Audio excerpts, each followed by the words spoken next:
हमारे देश के गृह मंत्री अमित शाह जी बहुत सी चीज़ों की क्रोनोलॉजी समझाते रहते हैं, बस ये नहीं समझा पाते हैं कि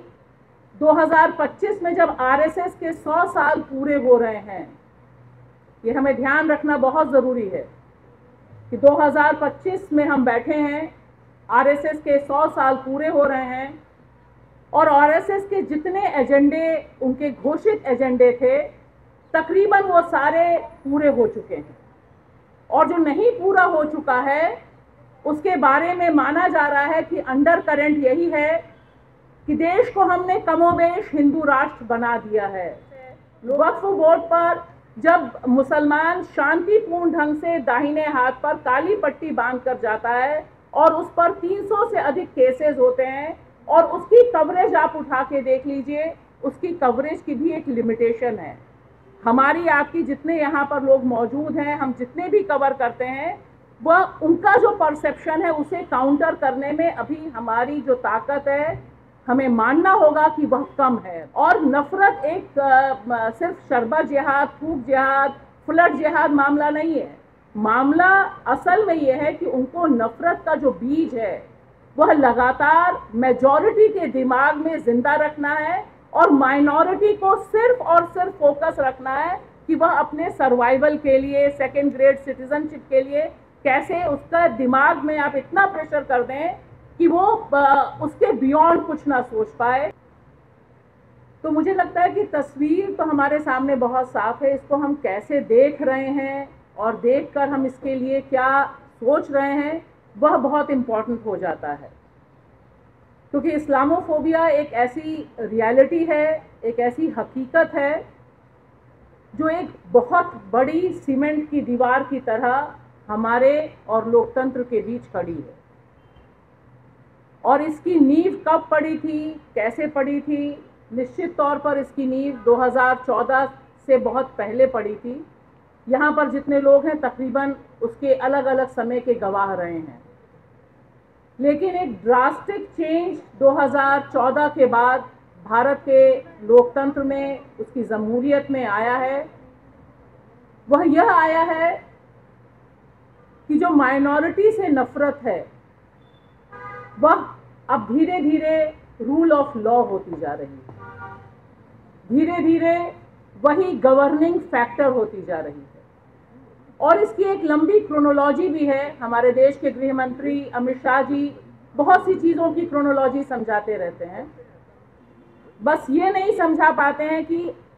2025 में जब आरएसएस के 100 साल पूरे हो रहे हैं, ये हमें ध्यान रखना बहुत ज़रूरी है कि 2025 में हम बैठे हैं,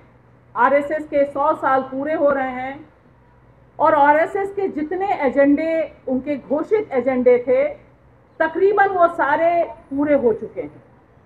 और जो नहीं पूरा हो चुका है उसके बारे में माना जा रहा है कि अंडर करंट यही है कि देश को हमने कमोबेश हिंदू राष्ट्र बना दिया है। लोकतंत्र के जितने खंबे हैं उन खंबों को मटियामेट करके एक तरह से एक दिशा में right wing shift Indian politics का इंडियन इकोनॉमी के साथ हुआ है। यह भी समझने की ज़रूरत है कि इसमें अर्थव्यवस्था, कॉरपोरेट का जो घालमेल है या उसका जो अलायंस है वो बहुत तगड़ा है। अगर हम इसको नहीं समझेंगे तब यह समझना बहुत मुश्किल हो जाएगा कि हर त्योहार में, हर आयोजन में यह क्यों कोशिश होती है कि मुसलमानों से जुड़े कारोबार पर चोट पहुंचाई जाए,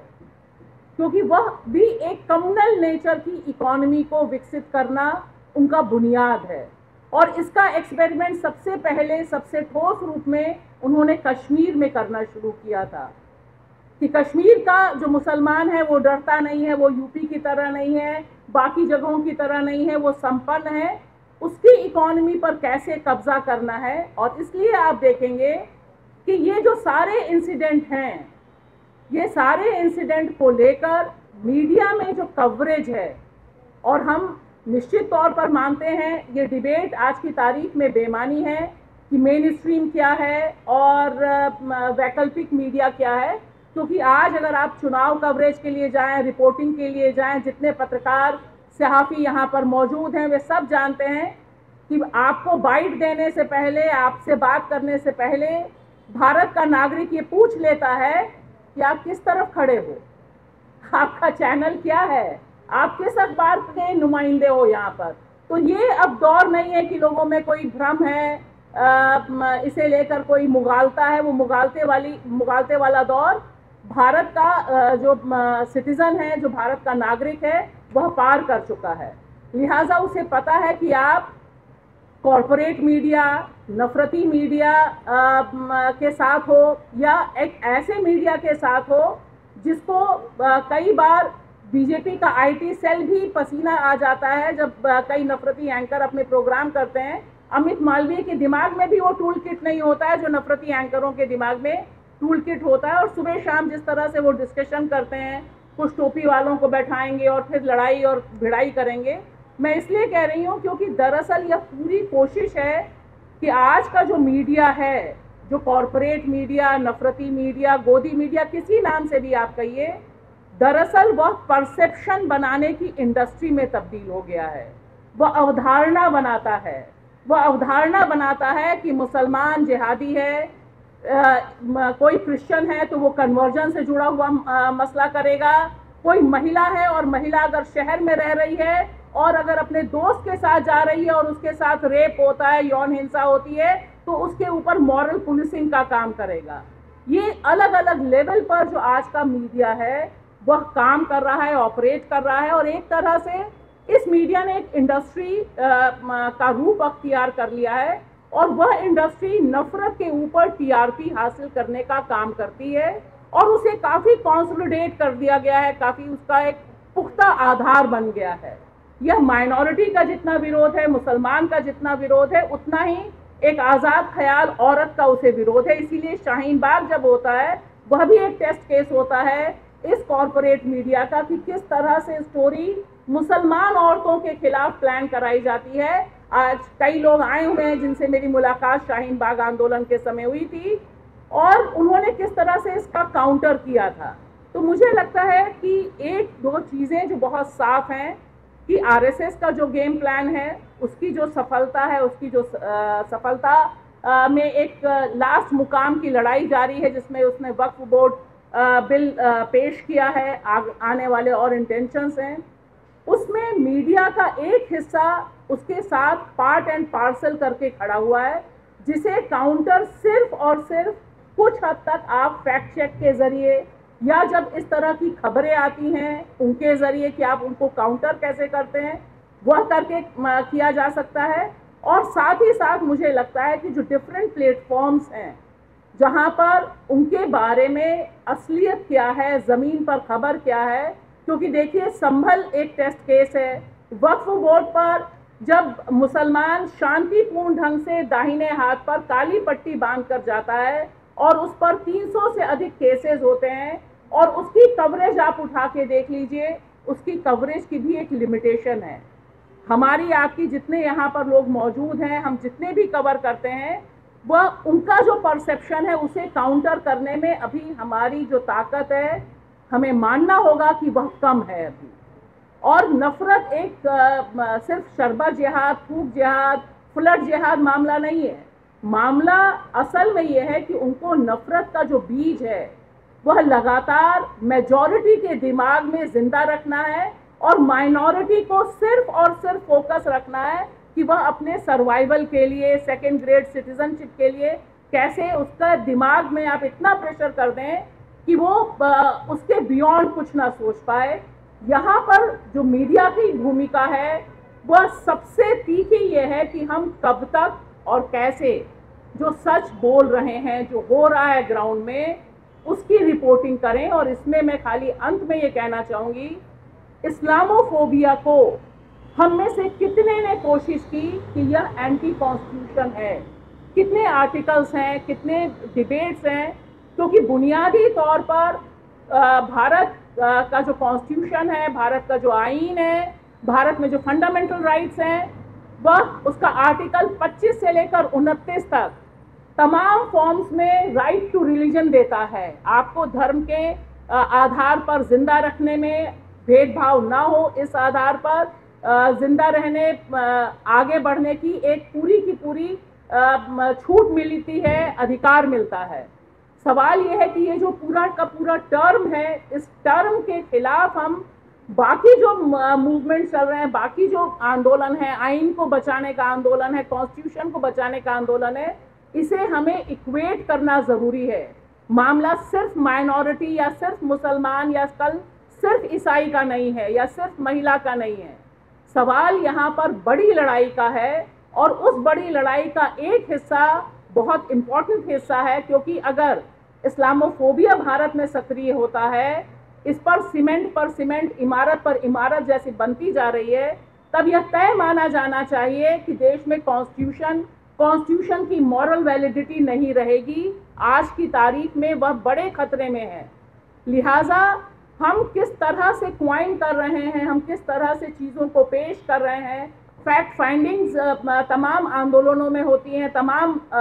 बुलडोज़र के खिलाफ हस्तक्षेप होता है। यहीं पर हमने प्रेस कॉन्फ्रेंसेस की हैं, यहाँ बैठे हैं, लेकिन उसके बावजूद जो नफरत बनाने वाली फैक्ट्री है, जिसका एक बड़े पैमाने पर हिस्सा मीडिया है, मीडिया में मेन स्ट्रीम मीडिया है, उसका काउंटर अभी ज़मीन पर कम है। तो ये हमें मानना होगा कि हम उसका काउंटर करने की रणनीति सबसे पहले ये कर सकते हैं कि जब इस तरह की खबरें, इस तरह के शोज आते हैं, तो क्या हम चुनकर इस तरह की जो फर्जी खबरें हैं, नफरत फैलाने वाली खबरें हैं, उनके खिलाफ एक पब्लिक में अपने सोशल प्लेटफॉर्म पर एक मिशन के तौर पर चलाया जा सकता है क्या कि ये जो खबर है यह गलत है। इस खबर के आधार पर जो दंगे हो रहे हैं, उनका दंगे कराने की तैयारी है, मुसलमानों को डीह्यूमनाइज करने की तैयारी है, और सबसे बड़ी बात डीफ्रेंचाइज करने की जो तैयारी है। वक्फ बोर्ड बिल का पास होना दरअसल देश के मुसलमानों को डीफ्रेंचाइज करने की तैयारी है, तैयारी की दिशा में उठाया गया बड़ा खतरनाक कदम है। लिहाजा आज की तारीख में बड़े पैमाने पर छोटे बड़े प्लेटफॉर्म्स के जरिए इस्लामोफोबिक मैसेज का काउंटर करते हुए इसको कनेक्ट करना, जमहूरियत की बचाने की जो लड़ाई है, कॉन्स्टिट्यूशन बचाने की जो लड़ाई है, बाकी जो लड़ाइयाँ चल रही हैं, उससे कैसे हम कनेक्ट कर सकते हैं ताकि यह एक ब्रॉडर इशू के रूप में हो। उनकी मंशा ये है कि हम छोटे छोटे हिस्सों में रहें। एक पत्रकार मार डाला जाए, छत्तीसगढ़ में एक पत्रकार की, उत्तर प्रदेश में लगातार आप देखिए पत्रकारों की हत्याएं हो रही हैं, एक के बाद एक हत्याएं हो रही हैं, लेकिन उस पर एक बड़ी कंसेंसस नहीं बन पाती है। कोशिश ये होनी चाहिए कि इस बड़ी लड़ाई को बड़े प्लेटफॉर्म के साथ पॉलिटिकल पार्टीज को कंपेल किया जाए कि वे इसे लेकर हंगामा करें, बात करें, और जो लोग नहीं बात कर रहे हैं उनको पकड़कर उनसे अकाउंटेबिलिटी मांगी जाए, क्योंकि अब लड़ाई जिस मुकाम पर है उसमें एक निर्णायक स्टेप उठाना, निर्णायक रूप से एकता करनी, और वो तमाम सहाफ़ी, तमाम जर्नलिस्ट जो